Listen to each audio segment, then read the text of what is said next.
Hi, I'm Mirabai Starr, and I am really looking forward to doing this upcoming course on reunifying lover and beloved, the path of the feminine mystic.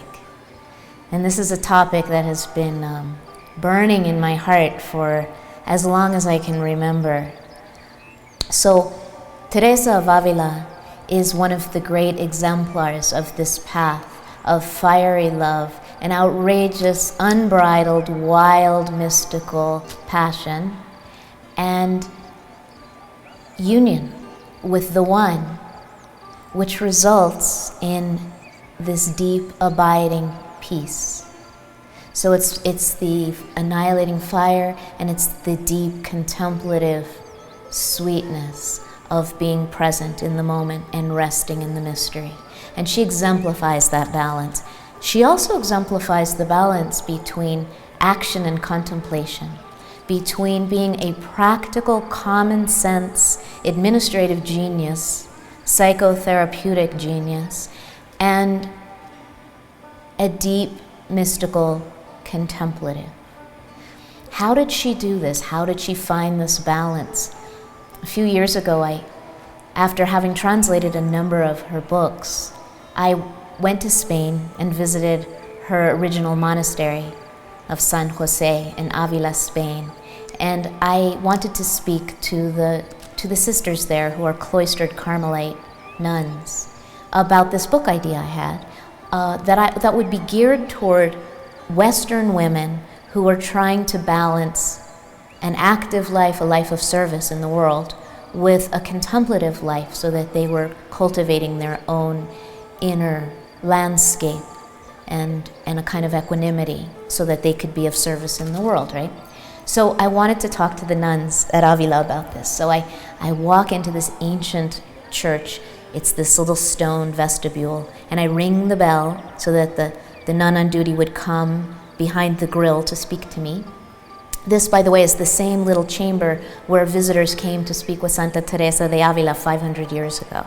So I was already, before I got there, I was already on the verge of tears. I was so moved to be in this space, right? So I ring the bell, and the sister who comes to the other side of the grill, and by the way, you can't see them.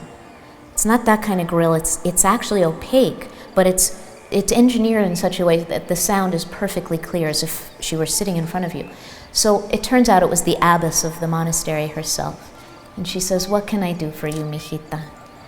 And I explained to her about this book I wanted to write, and what advice did she have for Western women about balancing a life of service and action in the world with a life of contemplation, meditation, and inner peace. And this was her response. She burst out laughing. She said, "Ay, mijita, if we knew how to do that, don't you think that we would be publicizing it far and wide?" She said, "Here we live in a cloistered convent in this beautiful place where our lives are dedicated to prayer, and we still struggle every day with how to find that balance. We have emails, we have baking, we have cleaning, we have administrative duties. The world crashes in on us, even here. And our foundress, La Madre herself, Teresa of Avila, struggled with that all her life." Now, I don't find that depressing at all, or distressing. I find that very reassuring, because here we all are, doing the best we can to be of service in this beautiful broken world, and to cultivate a contemplative life so that we know how to be in the present moment, how we can create stillness and love in the midst of the most harrowing trials of this life.